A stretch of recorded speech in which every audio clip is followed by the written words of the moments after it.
Bella Intan turis Malaysia menyesal ke Jakarta, Sandiaga Uno sebut jangan baper. Belakangan turis asal Malaysia bernama Intan Nurliana menuai hujatan keras usai memberikan rating 0 untuk Indonesia. Ramainya polemik itu, membuat Menteri Pariwisata dan Ekonomi Kreatif, Menparekraf, Sandiaga Uno angkat bicara. Sandiaga Uno mengatakan, kritikan wisatawan asal Malaysia soal penilaian negatif saat berwisata ke Jakarta harus dihargai. Pihaknya mengajak masyarakat untuk menjadikan kritikan itu sebagai masukan yang positif untuk membangun serta meningkatkan pariwisata Indonesia. Bukannya malah saling ejek atau menghujat. Kita harus hargai setiap masukan, kita jangan bawa perasaan, jangan baper.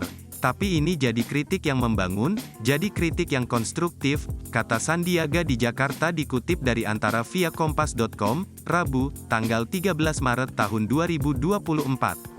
Sandiaga juga mengingatkan pentingnya menjaga keramahan pada wisatawan termasuk wisman asal negeri jiran.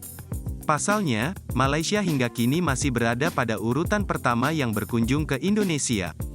Bila menilik data Badan Pusat Statistik kunjungan wisman asal Malaysia pada Januari tahun 2024 mendominasi yakni tercatat sebesar 16,73%.